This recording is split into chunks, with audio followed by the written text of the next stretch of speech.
जादुई मछली की कहानी। एक गांव में एक मछुआरा अपनी पत्नी के साथ रहता था। वह मुंह अंधेरे घर से नदी को ओर निकल जाता और वहां जाल डालकर दिन भर मछली पकड़ता था। शाम तक जितनी मछली पकड़ पाता उसे बेचकर प्राप्त पैसों से अपना घर चलाता था। आमदनी अधिक नहीं थी, क्योंकि कभी ढेर सारी मछलियां फंसती तो कभी बहुत ही कम। जैसे तैसे उसके दिन गुजर रहे थे। इस पर भी वह संतुष्ट था और सुख चैन से अपना जीवन बसर करने की कोशिश करता था। लेकिन उसकी पत्नी लालची किस्म की थी। चाहे वह कितने ही पैसे घर लेकर आए, वह कभी खुश नहीं होती और उसे उलाहना दिया करती थी। मछुआरा ज्यादा मेहनत कर अधिक से अधिक पैसे कमाकर उसे खुश करने की हर संभव कोशिश किया करता था, लेकिन कभी उसे खुश नहीं कर पाता था।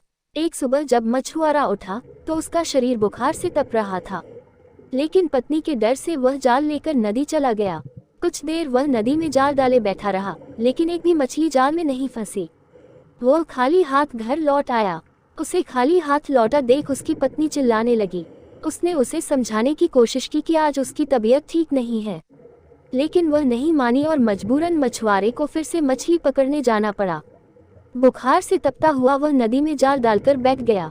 बहुत देर तक जाल डाले रहने के बाद भी एक भी मछली जाल में नहीं फंसी। वह निराश होकर लौटने का मन बनाने लगा कि तभी उसे जाल कुछ भारी सा प्रतीत हुआ। वह खुश हो गया कि शायद कोई बड़ी मछली फंस गई है। उसने जल्दी जल्दी जाल खींचा। जाल में एक सुनहरी मछली फंसी हुई थी। मछुआरे ने इतनी सुंदर मछली पहली बार देखी थी। वह उसे हाथ में लेकर निहारने लगा। तभी वह मछली बोल पड़ी, मछुआरे भाई, मैं इस नदी की रानी हूँ, मुझ पर दया करो, मुझे छोड़ दो। तुम मुझे छोड़ दोगे तो मैं तुम्हारी हर इच्छा पूरी करूंगी। मछुआरे को मछली पर दया आ गई। उसने वापस नदी के पानी में छोड़ दिया और घर वापस आ गया। घर में पत्नी ने उसे फिर खाली हाथ लौटा देख उत्पात मचा दिया। मछुआरे ने उसे किसी तरह शांत कर सुनहरी जादुई मछली की बात बताई। सारी बात जानकर उसकी पत्नी भड़क गई कि जब जादुई मछली हर इच्छा पूरी करने तैयार थी तो तुमने कुछ मांगा क्यों नहीं। उसने जबरदस्ती मछुआरे को नदी पर भेजा और जादुई मछली से खाने पीने का सामान मांगकर लाने को कहा। मछुआरा नदी पर पहुंचा और किनारे खड़े होकर जोर से चिल्लाया, मछली रानी, मछली रानी, बाहर तो आओ, मेरी एक विनती सुन लो। कुछ ही देर में नदी के पानी में हलचल हुई और सुनहरी जादुई मछली पानी के ऊपर आ गई। क्या बात है मछुआरे भाई, मुझे क्यों बुलाया। मछली बोली, मछली रानी, आज घर पर खाने का कुछ सामान नहीं है। मैं और मेरी पत्नी दोनों भूखे हैं। क्या तुम मुझे खाने का कुछ सामान दे सकती हो। मछुआरा हाथ जोड़कर बोला, क्यों नहीं। मछली बोली, तुम अपने घर पहुंचो, वहां खाने का सामान पहुंच जाएगा।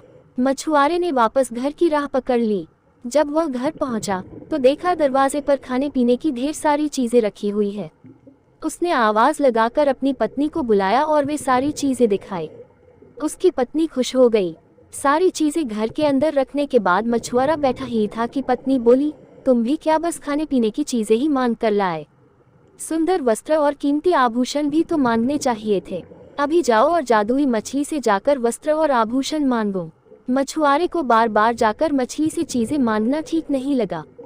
वह बोला, अभी तो इतना सारा खाने का सामान मांग कर लाया हूँ, हमारी खाने की जरूरतें तो पूरी हो गई, कपड़े और आभूषण फिर कभी मांग लूंगा। ये सुनना था कि पत्नी ने आसमान सिर पर उठा लिया। मछुआरा मन मानकर फिर नदी की ओर चल पड़ा। वहां उसने फिर से मछली को पुकारा, मछली रानी, मछली रानी, जरा बाहर तो आओ। मछली पानी के ऊपर आ गई।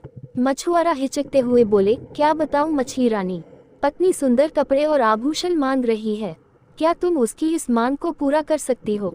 उसकी इच्छा पूरी होगी, जाओ घर लौट लाओ। इतना कहकर मछली पानी में चली गई। मछुआरा जब घर पहुंचा तो देखा कि उसकी पत्नी नए कपड़े और आभूषण पहनकर बैठी हुई है। मछुआरे को देखते ही वह खुशी से झूम उठी। अपने नए कपड़े और आभूषण दिखाते हुए वह बोली, सुनो जी, मैं इन कपड़ों और आभूषणों में किसी रानी से कम नहीं लग रही हूँ। ऐसे में इस झोपड़ी में रहना कहाँ शोभा देता है। तुम ऐसा करना कि कल सुबह जादुई मछली से एक महल मांग लेना। मछुआरा क्या कहता, कलह के डर से वह चुप रहा। अगली सुबह पत्नी ने उसे उठाया और जादुई मछली के पास भेज दिया। नदी के किनारे खड़े होकर मछुआरे ने फिर से मछली को बुलाया, मछली रानी, मछली रानी, जरा बाहर तो आओ। जादुई मछली पानी के ऊपर आई तो मछुआरा बोला, मछली रानी, मेरी पत्नी ने पूरा जीवन गरीबी में व्यतीत किया है, वर्षों से झोपड़ी में रहते रहते उसने बहुत दैख झेले हैं। क्या तुम उसके रहने के लिए एक महल बना सकती हो? उसकी ये इच्छा भी पूरी होगी, कहकर मछली पानी में चली गई। जब मछुआरा घर पहुंचा तो देखा कि उसकी झोपड़ी के स्थान पर आलीशान महल खड़ा हुआ है। अंदर जाने पर उसने देखा कि उसकी पत्नी सज संवर कर बैठी हुई है। वह बहुत खुश थी। जब मछुआरा उसके पास गया तो बोली, महल तो रानी जैसा मिल गया है, लेकिन बिना सेवक सेविकाओं और सुख सुविधा के सारे सामान के रानी होने का क्या लाभ? कल तुम मछली से सेवक सेविकाएं और सुख सुविधा का सारा सामान मांग लेना। मछुआरा ने पत्नी को समझाने की कोशिश की, लेकिन पत्नी नहीं मानी। अगले दिन मछुआरे ने जादुई मछली से नौकर चाकर और सुख सुविधा के सारे सामान मांग लिए। घर लौटने पर उसे अपनी पत्नी सोने के पलंग पर आराम करती हुई दिखी। सेवक सेविकाएं उसकी सेवा में लगे हुए थे। उसकी पत्नी बहुत खुश थी। कुछ दिन उसने बड़े मजे से काटे, लेकिन फिर उसके मन में नई इच्छा ने जन्म ले लिया। एक दिन वह मछुआरे से कहने लगी, मैं इस महल रानी तो बन गई, लेकिन अब मैं इस पूरी पृथ्वी की रानी बनना चाहती हूँ। जाओ जादुई मछली से कहो कि मुझे इस पृथ्वी की रानी बना दे। मछुआरा अपनी पत्नी की रोज रोज की इच्छाओं से तंग आ चुका था और इस बार तो अति हो चुकी थी। उसने मछली के पास जाने से मना कर दिया। इस पर उसकी पत्नी लड़ने झगड़ने लगी।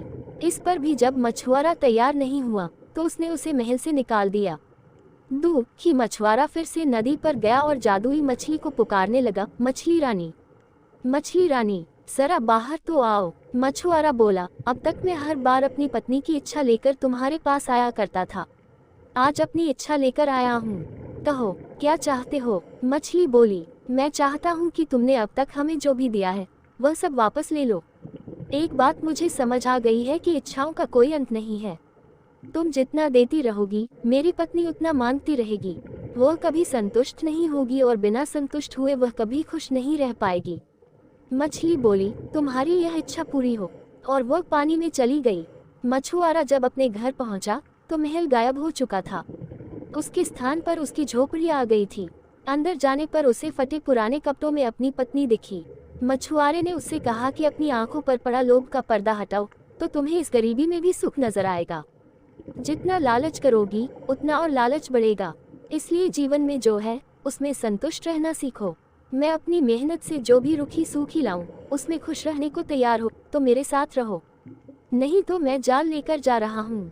पत्नी अकेले कैसे रहती? उसे एहसास हुआ कि वह लालच में अंधी हो गई थी। उसने अपने पति को बहुत दैख दिए हैं।